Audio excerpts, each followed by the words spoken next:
95.3 WBCK. The following program was paid for by Lakeview Ford Lincoln. Next on Community Matters. The new CEO of the Battle Creek Community Foundation is a longtime Battle Creek resident. I've been here for over 20 years. I love Battle Creek, which is more exciting for me than to be able to bring my skills, talent, experience to my own community. It's a blessing. Your final opportunities to offer input about Battle Creek fire stations happen today and Monday. We know we need to make investments in our 6 fire stations, but all 6 of them may not be viable to continue to service a modern day fire department. Free breakfast a week from today. It's National Cereal Fest. This year we're kicking off the festival again with the parade, and then we added an extra little something for everybody. We'll tell you what that is coming up. Community Matters, a service of Lakeview Ford Lincoln for Saturday, June 1,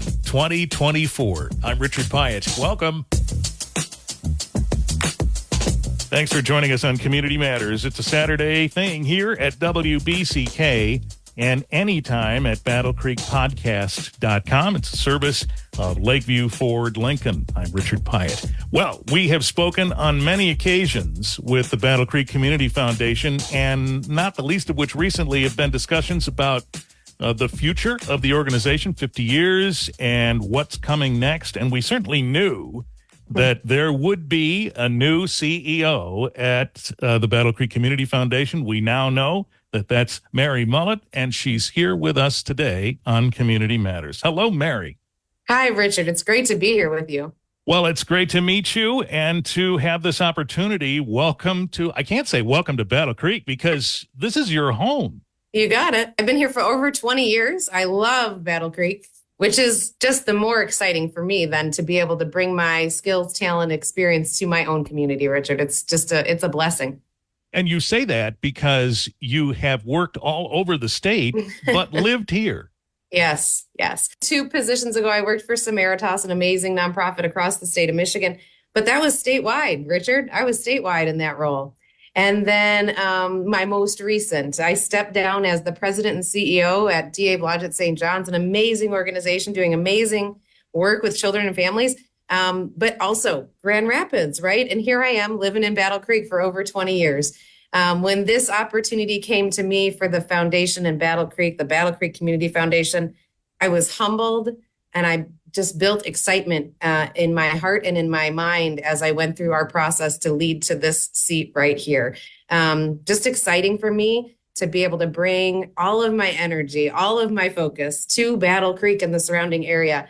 That is just beyond exciting for me. And I've been saying I can't wait. Well, here I am. I'm in, and I'm excited to work for us. Nonprofit leadership clearly has been your calling. Yes. You have times in life that cause you to reflect, right, Richard? Reflect on what is my purpose. And I really am just committed in this lifetime to help, to support individuals, families, kids, communities, organizations, teams, to reach their full potential.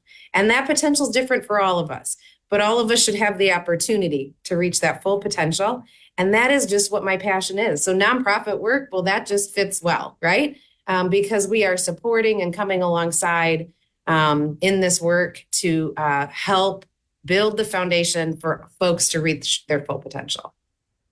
So was this something that had crossed your mind, that a leadership position in your town was really what you wanted? I can't say it didn't cross my mind ever. I would say to you, I wasn't looking. When Brenda announced her retirement, I was aware.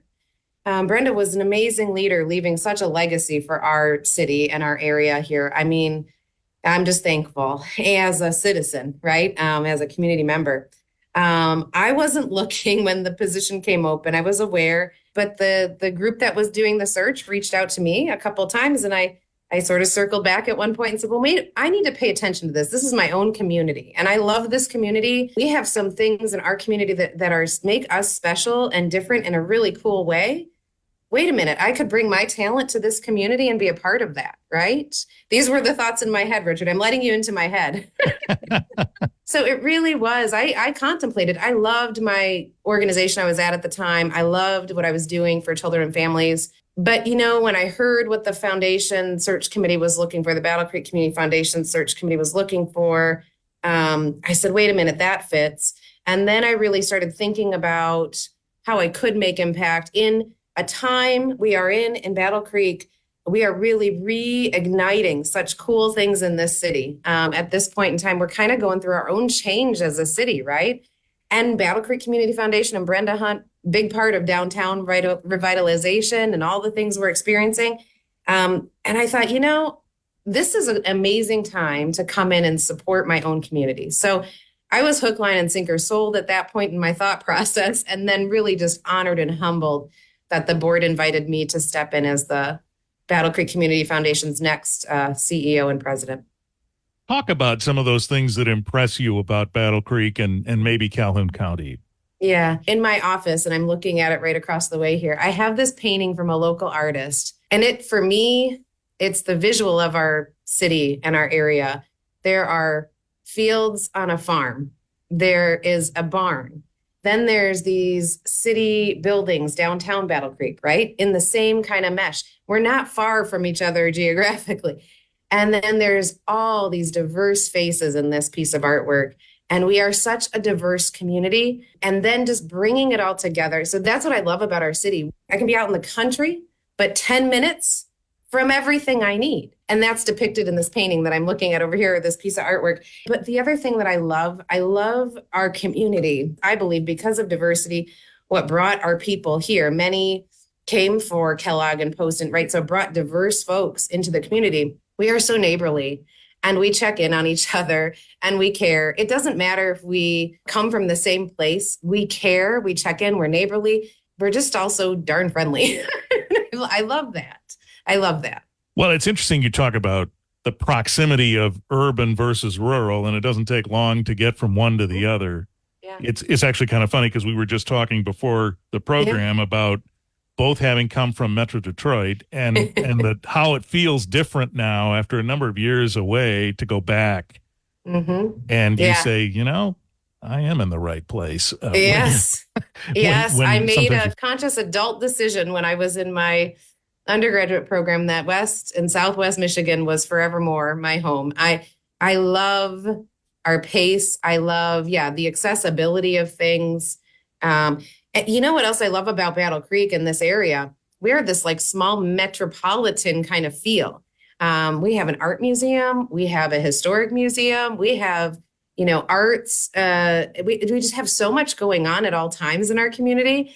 Living here 20 plus years, I'm not always even sure of all the things happening, Richard. So, I hope I can help with that for our community because there are so many things happening at all times in our community that everyone needs to know about. It's just really cool. We have these little parts to us that it's like this mini metro area, but you don't have to take an hour to get across town. Right. Let's talk about what happened after you got through the process and now you're going to be in this position.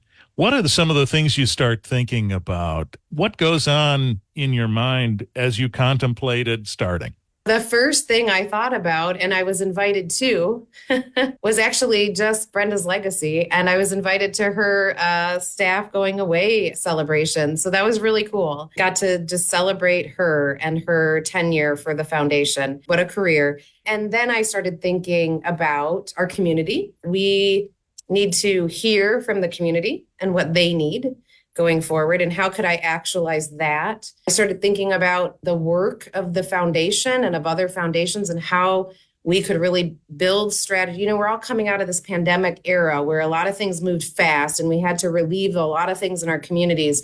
We need to continue to shape back to really strategic philanthropic work. And you're going to hear me say that more because that's a foundation's job. And we have so many partners. We're in this community with so many philanthropic partners.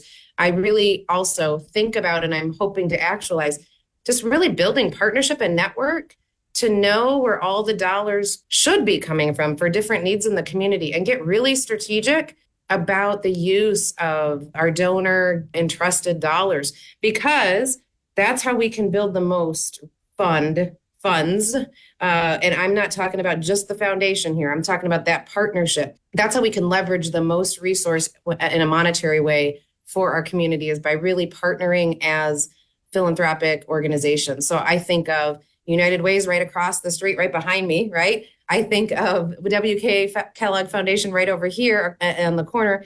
And we have other philanthropic organizations here, so many. I mean, that's the other thing Battle Creek has is just so much work in this space and in the nonprofit space. We care about our people. And so I care about our people. I care about also keeping us all sustainable long-term, long past my tenure, long past, you and I sitting down to have this conversation. How do we do this to build a strong, sustainable network for the community, no matter who's at one of our organizations ever again, right? Like I always want to think about how do we make this a forever? And the cool thing is, as a foundation leader, that's actually part of what we do is forever, right? That in perpetuity, folks can build endowment funds about areas they're passionate about in their community or areas they're passionate about making impact. And then we do the hard work. We do the expert work in the background of helping. We have an investor group to help us do the expert work too, like investing those dollars and then utilizing the draw off those dollars to gift to those doing that kind of work. It's a really cool model because it is a forever model. That invested money stays forever and just continues to build grant dollars that we can then award out to community, which we're just in the midst of our first grant cycle this year. It's super cool. I think we had around $450,000 requested from our community in our grant making this round. And we're going to move to 2 grant making rounds. I'm so excited about what our grant making team is doing because it's on point with the vision I have. So they've moved from 4 rounds of applications to 2. And they did that to alleviate the burden, right? And I've been on the other side of that. I've been writing those applications, and it is burdensome. So we want to take the burden off those doing the amazing work, let them do the amazing mission work they're doing. And we'll come in twice a year. You can apply, and then we're really looking at how we help you with the dollars that all of those funds I was talking about, all of those funds help to build that grant making budget. That budget is super healthy this year. We just increased it from last year. So the community's seeing more dollars this year than they did last year in our grant making. Very cool and super amazing work being done out in our community that we get to be a part of and grant dollars towards. And I'm super proud of my team because what they've also started to do is those grant making cycles reduced to take the burden off those who need the dollars. But they've also gone out and started talking to the folks that have applied over the years and said, what do you need? What isn't working for you? What could we do different? We want to hear it. We want to partner. It's exactly where we're going as a foundation. What do you need? How can we support? What isn't working? What are we doing really well? Like we need to know those things so we can continue to build our strategy forward. I'm just super excited about the grant making team and all they're doing. At the risk of asking something that might seem obvious, this has shortened the length of time it takes to put grant dollars in somebody's account, I presume. And I mean, it's twice a year instead of 4, right? So you're asking for a larger amount just twice a year. Yeah. Right.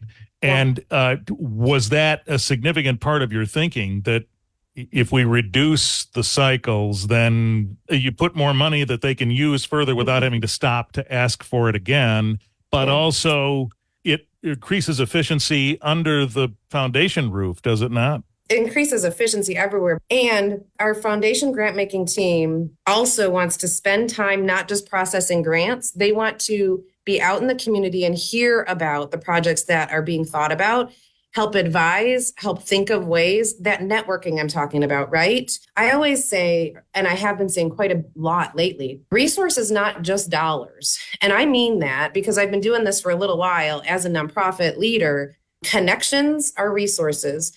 Partners are resources, right? And how we leverage all of those resources matters to the sustainability for any mission in the nonprofit space. So dollars are one resource, but we want to be a resource that also helps build that network for our community here doing amazing work. As you think about what some of the challenges are, and perhaps what some of the priorities should be therein, what comes to mind? Such a good question. I think that our entire world and our community is no different. We're all coming out of I know we're tired of talking about the pandemic, but I'm seeing the impact of the pandemic in the economic way right now, as well as the nonprofit hit. That's a real thing happening in our community, around the state, nationally, et cetera, right? That is not we are not exempt, and it's real for all of us. So, the challenges right now, it's really moving us back. When I think about the Battle Creek Community Foundation, you've heard me say really getting strategic with our philanthropic dollars, keeping us really strategic about our core areas. So our grant making is a super core area of why we exist, right? Literally the funds that donors entrust us to deliver out to the community and into their own organizations at times, right? You can open a fund and we can then help with an annual payment towards your needs in your own organization.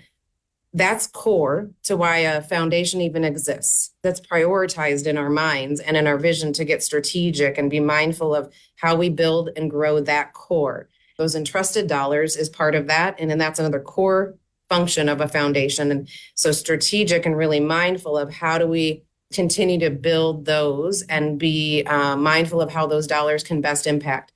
Our scholarships are beloved by the community, and I love that we get to help students in all the amazing ways we do.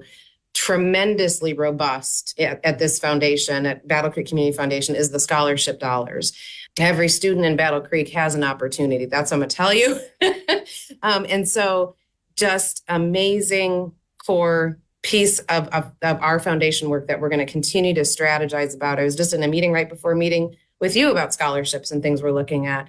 And then we have this really cool Encourage BC situation where we're supporting a whole bunch of entities in a whole lot of ways. That's very cool. And that's core to who we are and oversee. And then we do this amazing work down the street at the Cool Center for the community, right? So these things are all really core to us. We're really building strategy around those really cool main areas. The challenge I see in that is we have to put our resources there to build that and make that even stronger for the community. The challenge is this foundation has done so much for this community for years, especially during the pandemic. Relief dollars were available, right? And so the challenge I see is just helping the community know we are in this forever with you, and we're going to really shape this year to make sure that forever is super strong and continues to build. And so we're going to focus in on our original roots, I would say, and why we exist. Yeah. Is there anything out there that you see and you say, I wonder if we could help with X problem or this challenge? I'm a social worker. I could make you a list. We could go on about an hour about that. I'm really excited. I was honored. WK Kellogg Foundation invited myself and a couple of our folks to a meeting where a bunch of people were, a bunch of community leaders. The work that they're doing around housing and really assessing the need in our community. Housing is a fundamental, critical, it's a need for every community. Don't get me wrong, but Battle Creek, again, not exempt, but Battle Creek, low to no income housing has always been a need, but middle class housing is a need now. And so I'm excited because, we're going to keep talking and figure out how we can best partner with WK Kellogg Foundation and what they're doing with housing. I came into this role hoping to impact in that area for our community because it is a tremendous need. And as a clinical social worker long years ago, but still retaining the master's in social work I have, housing is such a fundamental need for humans. Safe, affordable, stable housing. It is paramount to all the social determinants of health and how we know individuals will continue to be for their life. Like it's one of the critical pieces, right? If you don't have a safe place to sleep, all the other needs, mental health needs, other needs, educational needs, vocational needs, it's really hard to get anywhere in those when you don't have a safe, stable, affordable place to be. Yeah, in that regard, the shelter recently closed, which the foundation was integral in establishing. Do you think we need to re-explore that, or is there another option? You may not have even had time to think about it yet. The news broke before I was in the role. It made me very sad for our community. Yeah, and the foundation was paramount in the kickoff, if you will, or the startup. It's not something the foundation could sustain over time, continue to run, right? So that couldn't be our role. It made me very sad. I think we have work to do, but we have amazing partners in the community that are longstanding in shelter work and working with families. We've got the Haven right down the road here. So I'm curious, how do we come alongside the Haven? We've got, for domestic violence survivors, this Safe Place. Safe Place just went after, I'm going to get this number a little bit wrong, but it's over $1 million they're getting in federal money to expand their shelter for their individuals they support. And I think they're going to be the largest shelter in the DV space. And maybe in Michigan, I'm not sure exactly what that was, if it was Michigan.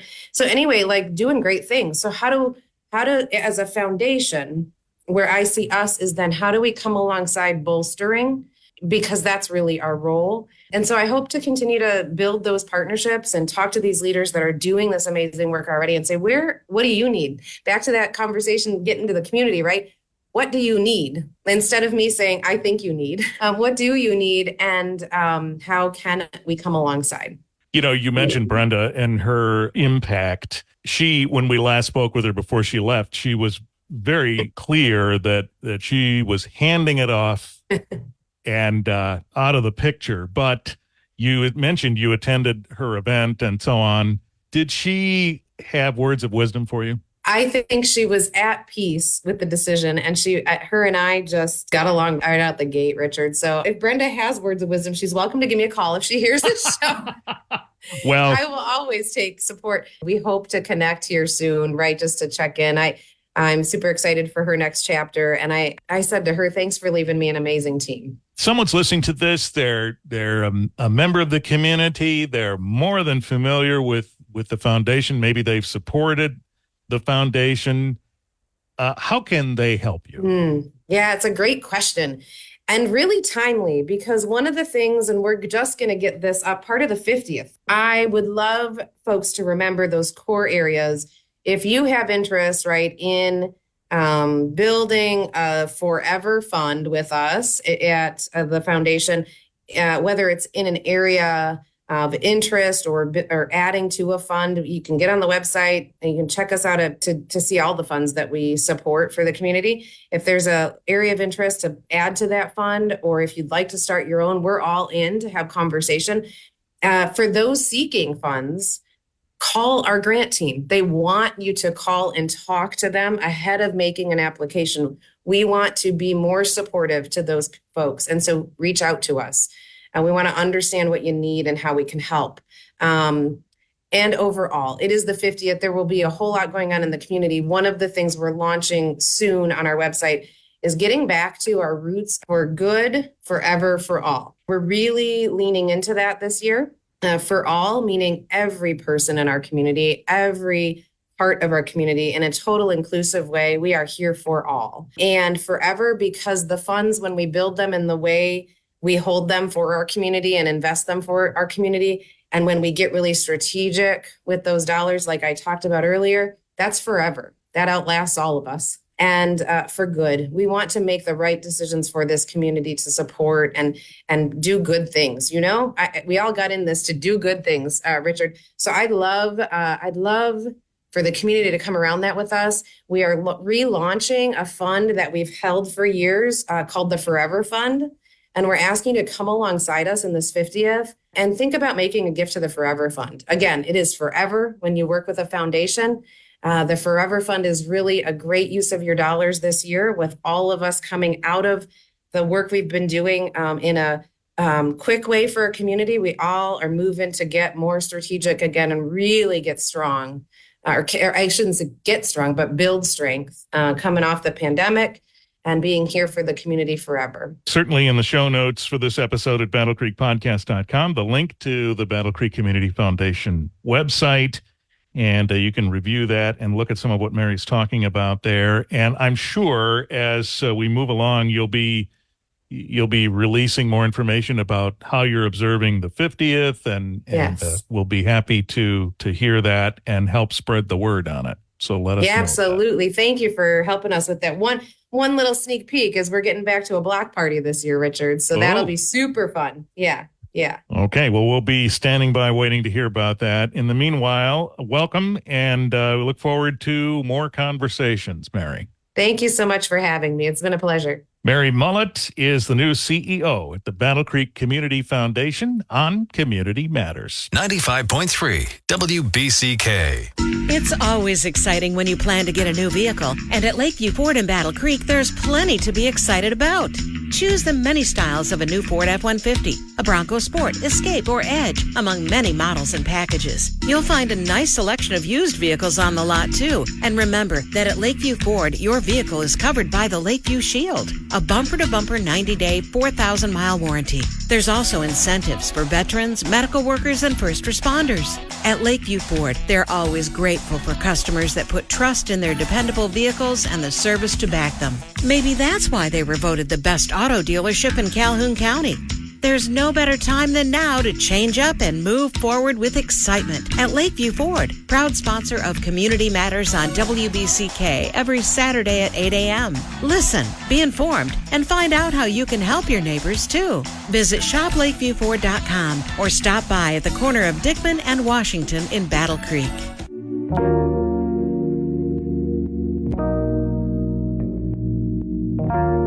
I'm Richard Pyatt. Thanks for joining us on Community Matters here on June 1st, Saturday, WBCK. Anytime, BattleCreekPodcast.com. In fact, the next segment is actually taken an excerpt from an interview that you'll find in its entirety at BattleCreekPodcast.com, part of the BC City Connection podcast from the city of Battle Creek. City of Battle Creek has been undertaking a number of community conversations as it relates to fire stations around the city, predicated on the notion that some of them are antiquated and are no longer suitable to be fire stations. Nevertheless, they are historic buildings, some of them, and so there is some discussion about how to have modern fire facilities in those cases and still honor the historic nature of some of those buildings. Now, why are we bringing this up now? Well, the final two community conversations on this subject are happening very soon. One of them is today, Saturday, June 1st, 1:30 to 3:30 at Station 5. That's 1170 West Michigan in Urbandale. And the final community conversation about fire stations will be Monday, 6 to 8 p.m. at Station 6, 2401 Capitol Avenue. Those will be your final opportunities to hear presentations from the city manager and the fire chief about what's happening with the potential to upgrade fire stations in Battle Creek. Now, if you can't make any of those, we encourage you to stay tuned here and listen to the remarks from the city manager and the fire chief. And one of those early community conversations was recorded by Access Vision, and you're able to watch that recording. And we'll put the link in the show notes at BattleCreekPodcast.com for this episode, so you're able to click right through. Joining us now is City Manager Rebecca Fleury and Fire Chief Bill Beatty. Welcome to you both. Thanks, Nice Richard. to be here. I think if we were to try and offer just an umbrella statement about what this is about, it is the notion that we might have some antiquated facilities in town as it relates to fire stations, and we have to look into that. Is that fair to say? Very fair to say, Richard. And Chief's got all the specifics probably better than I do. But when you have at least two fire stations that were built in the early 1900s, antiquated is a good word to use. I think when we started these conversations, it was more about, the health and safety of our firefighters and making sure that they have the right tools to provide the very, very vital service that they do to the community. And so, yeah, I think that's fair. I think that we're at a moment in time where we know we need to make investments in our 6 fire stations, but all 6 of them may not be viable to continue to service, a modern day fire department. Boy, that sounds serious when you phrase it that way. Chief, how do you react to that? That's quite a statement. Oh, absolutely. Rebecca hit it spot on, though. We have to evaluate our service to the community. We have to be responsible in how we provide that service to the community. operationally and fiscally as well. So as we look at the buildings that we have, we look at our structure, our layout, our deployments, where everybody's located. We have to take all of those things into account. There's been various engineers brought in, consultants brought in, have studied the buildings. They've looked at our response models. That I would say there's been 4 different groups have come in and taken a peek. Some of them were one time specially brought in for a purpose. Others were, it's done every 5 years to evaluate our system. So we take all the information that comes from them and we analyze that, and we look at our community itself. Just because they're consultants doesn't mean they're the end all be all, of course. They provide recommendations to us, and then we look at our own information. We look at our finances. We look at the community, the growth, and on and on and on. And that's what's led us to these recommendations that we're working on putting together. What was your gut, Chief, when you came here? You've been elsewhere. You've seen facilities elsewhere. When you came to Battle Creek, did you look around and say, well, some of this might be in need of an upgrade? A little bit, looking at it from a fire administrator standpoint, that was absolutely something that I looked at. But being a firefighter for as long as I have, I was also kind of in awe at the 2 really neat old buildings that we have that are still in use today. Such beautiful structures, for what they are still today, 120 some years later. The fire geek in me a little bit was just excited to see the old buildings. We still have haylofts. It was cool to me as a firefighter to see that. So trying to weigh both in my role here definitely was something that I looked at when I first got here. Yeah, that kind of frames the challenge, right, Rebecca? This is modern versus how cool is this? It is true. And I think, I'll be the first to admit that we have not done as a city the best job in upkeep of our fire stations. Not because we didn't want to, and not because we don't recognize the amazing and professional department, men and women of our department, and the fact that they live 24/7 in those buildings. Mm-hmm. A lot of it had to do with budgetary. A lot of it had to do with breakdown of communication about needs. You know what I mean? When we talk about that, 6 stations that house, all of the men and women. And, I think we didn't do a good job of asking them what we might need to think about first and what the priorities are, versus also listening to what the community thinks the priorities are. And then, of course, our elected officials. So, we've had some tough conversations with the firefighters. And yes, the city did admit we haven't done our best job keeping up with the fire stations, the maintenance and ongoing operational needs of buildings that, Station 2 was built in 1904 and Station 3 was built in 1902. When you think about that, they designed those for a wagon and horses, not for a 24/7 operation where, we have men and women living in these facilities. And now some of the things we know from a research perspective is, and the chief will talk about this more eloquently than I, but just the sheer separation of them with the gear and with the actual apparatus. Those 2 stations, there's no way to have the complete separation that we need. And so, the chief is right. We're good at studying things in municipalities. And in this instance, we needed to use those past studies as well as the recent engineering studies that we did in 2022 that finished in 23 to actually inform our decisions going forward. And when an engineering specialty looks at you and he says or she says the very same things that some of those earlier studies says, that it is not a good use of taxpayer dollars to put money and invest in fire stations that were built in 1902 and 1904. Well, that makes a whole lot of sense, doesn't it, Chief? Because you know what the modern facilities use and need. And so this is a contrast, isn't it? Yes, very much so. And, we look at it from the fire side, the fire department side, or the fire service side. There's a science to the fire service. It's not just a matter of showing up and having the right equipment. All of those things play into it. The right number of people being in the right locations, all of those things play into it. But there's a science to all this. Modern fire stations are designed with the flow inside the building. And Rebecca started to talk about it a second ago. There's the safety aspects of where the firefighters' gear and the equipment is kept, where it's not kept and things like that. but there's science to it now. We design buildings that the workflow firefighters can get from whatever they're doing out to the apparatus quicker. And we put things in place that they can get out the door quicker, because in our business, time is a very big thing. Fires expand, over time exponentially. People with medical issues, with emergent medical issues, obviously those don't get better until they have some sort of intervention to help address those. So time is a big thing, and that's a big part of the science of what we do, that workflow. We lay firehouses out a certain way so the firefighters can get in and out to go do their thing. And then, as Rebecca was talking about a moment ago, in the 1800s and early 1900s, there weren't female firefighters. We need to take that into account. There's a lot more females in the fire service today in general. So you have to think of things of, what if one of my female firefighters decides she wants to be a mom and they start a family? We have to provide a workplace that can help them facilitate that can help them take care of the things they need to do as a new mother, so on and so forth. All of those things, it's a science in the design and the deployment of modern buildings. Let me just ask this.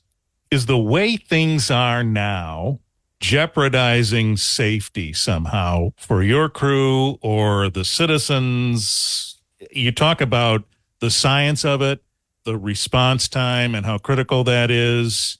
So obviously these advancements have meant better response times. Is there a safety concern the way we have things now? I don't know that I would go so far as to say it's a concern, but it's definitely something that we need to pay attention to going forward. And Rebecca said it as well, and so will I. The men and women at the Battle Creek Fire Department are amazing. They do more with less every single day because that's what we do. But again, as Rebecca has talked about, we're looking at going forward. We probably need to do more. We know we need to do more and do better than we have in the past, but we don't think anybody's in jeopardy now. Station alerting systems. For a long time, they were literally a gong. Think of a boxing bell. They were a gong that's really loud and comes up out of nowhere. And at 3:00 in the morning, getting startled out of sleep, that's a health concern. So folks adapt to that. But what we're looking at going forward are modern systems where the tones come up and they gradually increase. The lights come up very dim and they gradually increase to kind of bring folks out of that sleep so we can go off and do our thing without still being all frantic from that bell that just woke you out of nothing. Well, that makes a lot of sense. So, Rebecca, you talked about how this is a situation in which maybe we didn't keep up with everything we needed to, budgetary concerns and that sort of thing. So why now? Why is now the right time? Well, I think when you bring experts in to take a look at it, and really it was one before 2015, 2015, and 2022.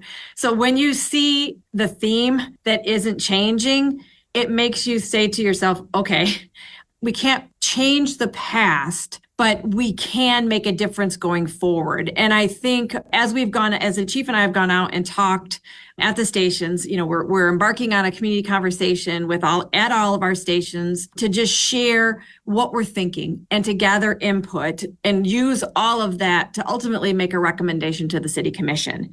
But, why now is that it doesn't make sense to continue to put taxpayer dollars in 2 of our stations. The others need help. Station 4 was closed for a tremendous amount of time because we had to be reactive when there was a hole in the roof and we had to move everyone out. And we're trying to get us out of the reactionary mode into a proactive mode. But at the heart of all of this, we understand that fire stations are neighborhood pillars. They always have been. As the chief said, early on, they were looked at as that neighborhood hub for a variety of things, as the chief said. And we understand that, neighborhoods have identity in their fire stations. And, the closer you are to a fire station, you have this feeling that, you're never going to not get somebody to come and help you when you're having a bad moment. And I appreciate that and respect that. But again, then I have to weigh that with the resources that are available and getting us to a new baseline. And so, Richard, we finally saw, the most recent engineering study, and we said to ourselves, we've got to start somewhere. So, I had conversations with the firefighters, with the city commissioners, with staff. And that's when we kind of engaged Cody Newman of Driven Design. And I'll talk a little bit about Cody's work with us, but not losing the feeling of neighborhood connection to fire stations, and then trying to figure out what are all of these studies telling us about where our stations are located, and are we deploying from the right areas and in the right amount of time within that range that's acceptable from a fire perspective. And look, the two oldest stations, we looked very different in 1902 and 1904. I mean, that was before the city and the township merged. So, we have some stations that were part of the old Battle Creek Township, and some of the stations were part of the city of Battle Creek. Well, when we merged, they didn't really move. They just stayed where they're at. We joined as one department, and we kept deploying out of them. But, what Chief Beatty and I have talked about is the studies are telling us that really they're not located in the right places either, not all of them. So, there's a ton of data we go through, but frankly, neighbors don't want to hear that. They want to hear, well, why aren't you going to keep investing into the station that's in my neighborhood? And we're doing our best to share why a proposal is coming forward that includes the closure of one of our stations. Actually, the closure of two stations, but a rebuild of one of them. And so why now we've hit that time? It's time for us to reset the base with our fire stations. That's why the proposal includes investment into 5 of our 6 stations, with one of them being proposed as closed. And then once that's done, again, we're not done. We see this as a potential 4 year. It'll take us 4 years probably to get through the majority of what is being proposed. But then we've better make sure that we have a plan that at that year 5, we still are doing what we need to do to make sure that we're keeping current with the maintenance and operational needs of the facilities, the fire stations. So, standing in front of a neighborhood to say, right now, we are proposing that your station close. That's difficult. We can give them all that information, but they're passionate about it. We're doing our best to be good listeners and reminding everybody that ultimately this will be the city commission's decision. We are trying to gather as much feedback as we can, not only from the experts, because they're great, but as Chief Beatty said, you don't take everything that the experts tell you. You've got to tailor it and taper it for what makes sense for Battle Creek. That's what we're trying to do with what we're sharing in the proposals right now. Well, a couple of things popped in my mind as you said some of that. 1902, 1904, the environs were much less expansive then than they are now, I presume. And here we are still using the same station. So just think about that for a second. The other thing that popped in my mind was the notion that the fire stations are part of the neighborhood. And I suspect that people have a sense of security about knowing that there's a fire station around the corner. So this is something else that comes into play, doesn't it? Yes, absolutely. And what the chief and I have been trying to say is that you are still going to get the men and women of the Battle Creek Fire Department coming to your neighborhood when you're in probably one of the worst calls you have to make in your life. I've got to have the fire department or an ambulance or whatever. So yes, we have to recognize that. But also, we have to recognize that we have a very large city geographically. So when you think about that, the fire department has to go from basically, Lakeview Square Mall all the way to, right before the line of Bedford Township in the city of Battle Creek. That's a heck of a long way to have to go if something's on fire or you've got a medical emergency. That's why we will continue to evaluate where they're located and what our response times look like for a variety of calls. And so, yeah, you're right. We have to recognize that. And what we've talked about in our community conversations is, and I don't think I've said it yet, but right now the proposal is to close Station 3, which is in our post-Franklin neighborhood, and to close Station 2, but rebuild a new Station 2 very similar to that footprint where it is right now on Washington. But what we've said to the neighbors is just because they may not be fire stations anymore doesn't mean they can't still be a valuable location for the neighborhood. There are no plans to demolish either one of those. They couldn't be actually because they're historic structures and they're beautiful. They just don't function as a fire station they shouldn't function as a fire station anymore because we're so limited based on their historical place, if that makes sense. Mm-hmm. And so we want to work with the neighborhood about what the next life could be for those buildings if the commission decides that this is the right proposal and the right next steps. And so we want to ensure the neighborhoods that we will work with them to find its next life. And you know what? We have been talking about this for almost a month now. We've already had people ask about, hey, I would love to make that a restaurant. I would love to use that for housing, mixed use. I mean, a lot of people have interest. And what we're saying right now is no decisions have been made. We're simply having the conversations right now and using the information gathered to educate and inform the commission when we get in front of them with a recommendation of a final proposal. So we're still in the very early phases, but that will never change the fact that we recognize the importance of the presence in the neighborhoods and are doing our best to be good listeners, but then also share why we feel these changes should be made and they should still expect the same high level of service from the Battle Creek Fire Department. We continued our conversation with Rebecca Fleury and Bill Beatty about fire stations in Battle Creek as it relates to staffing and some other things. Hear the full interview at battlecreekpodcast.com. And once again, your final opportunities to participate in community conversations about fire stations in Battle Creek happens today, Saturday, June 1, 1:30 to 3:30, Station 5, 1170 West Michigan in Urbandale, and Monday, June 3rd, 6 to 8 p.m., Station 6. That's 2401 Capitol Avenue. Community Matters, Saturdays, WBCK. It's the service of Lakeview Ford Lincoln. Happy that you found us here after the 8 o'clock news. You can also find us at battlecreekpodcast.com. Every episode is there, plus others. Other Calhoun County related information is there. Voices from Calhoun County and Battle Creek, as we like to say. So check it out, battlecreekpodcast.com. It is June 1st. I have no idea how we got here so fast, but here we are. The beginning of June, the year is half over already. You know what that means? In a week, it's National Cereal Fest in downtown Battle Creek. Kelly Walden is back from Kellogg Arena to tell us all about it for 2024. Hello, Kelly. Hi, thanks for having me. Well, thank you. And I say it's a week from today, but there really is a parade on Friday. So don't forget, it really starts in less than a week. Yes, there is. So this year we're kicking off the festival again with the parade. And then we added an extra little something for everybody in the area and surrounding areas. So we're actually going to be doing a cereal sale. So each box of cereal is going to be $2 on Friday.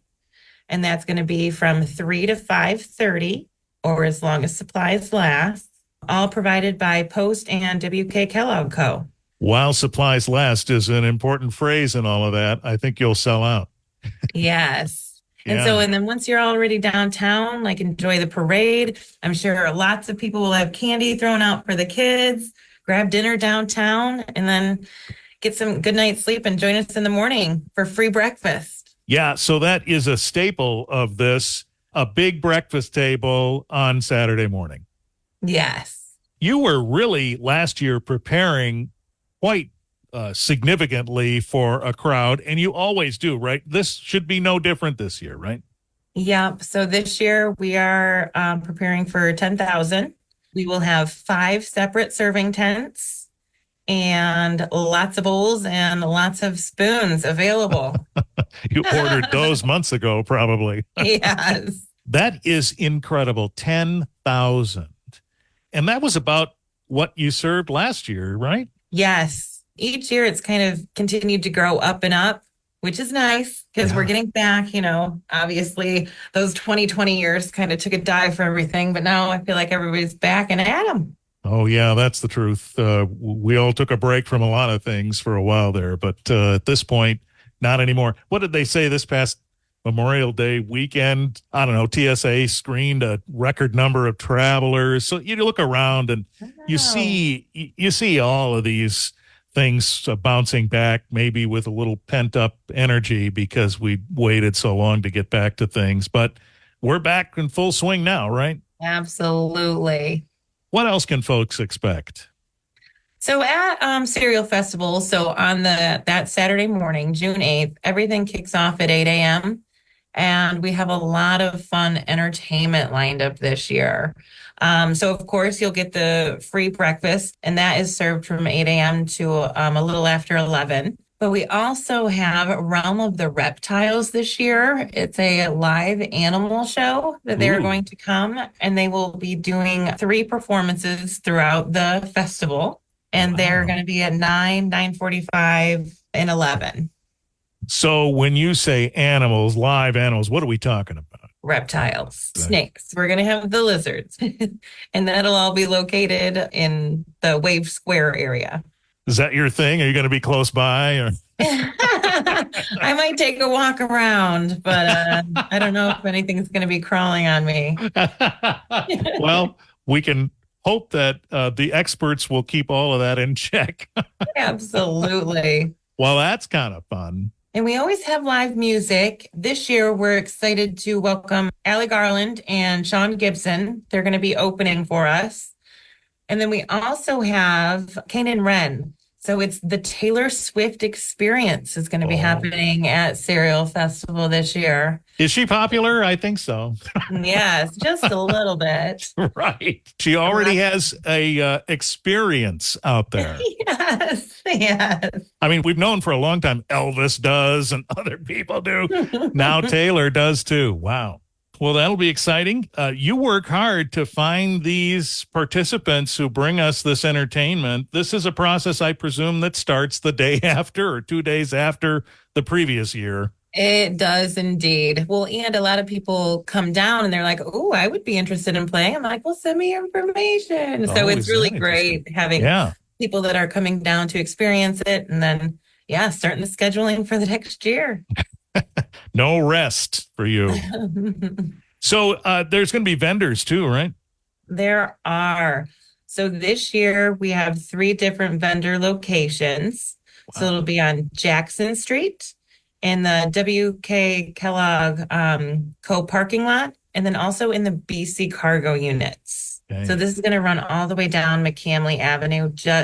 It will be the same layout as last year. If folks haven't gone to that, what can they expect to see from vendors? It is a wide range. So we have anything from food. So there is snow cones, there is lemonade. There is a group doing henna and selling stuffed animals. There's shirts. There's so the Girl Scouts of America are going to be there selling cookies and also having interactive games. So a lot of craft vendors, a lot of food vendors, a lot of activity vendors. And a lot of organizations whom you know, I presume, because they're around, but maybe you don't get to talk to them all that often. Right. I'm just looking at your list: Girl Scouts and Endeavor Charter Academy and Marshall Academy and Top Home Improvements. I mean, there's a lot of different, as you said, variety of things that you can see and talk to folks about. Absolutely. And then after you need to get some more energy out of those kids, we have Kirk's Jumpin' Fun Inflatables that'll be located at the BC Cargo units as well. Okay. That's always a hit. It is. Kids love that. Some of the adults do too, but we might be too tall for such We do things. have some train rides over there too that the adults might be able to indulge in. Okay, good. Thank you And for that's with thinking the of Regional us. History Museum. They're coming Oh, back and bringing their train. All right. So what's the parade route and where should folks be on Friday night if they want to stake out a spot? The best spot to be will be at the intersection of McCamley and Michigan. We are going to start at the Cool Center, take a right out of the Cool Center, and then take a right onto McCamley Ave. And Okay. there'll be another right onto Michigan. We will pass the Math and Science Center and then take a right back into the Cool Center. So that gives you a sense for where you may want to be. And that all steps off at 6:30, right? Yes. You probably see people come down at, I don't know, 3:30 or something, set up their chairs and think that might be a little early, but I imagine people do that, right? They come down and stake out their spots so they know they have it. Absolutely. Yeah. Well, now, especially with the cereal sale, they can set up their chairs, go walk around downtown. Yeah. The cereal sale starts at 3, and then the parade will start at 6:30. Perfect. Then that works out nicely. You have time to go put your boxes away and then and get comfortable. Sponsors are aplenty.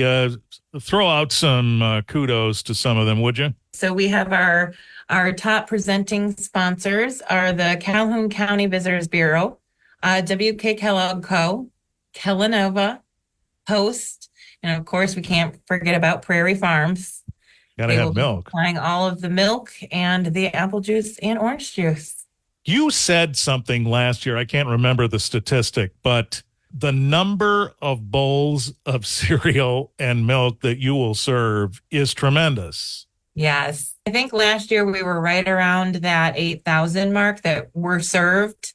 And then this year we're gearing up for the 10,000 mark. Yeah. Yeah. I believe it. All right. Well, I don't think you'll go back with too many leftover bowls and spoons. I do not think so either. Yeah.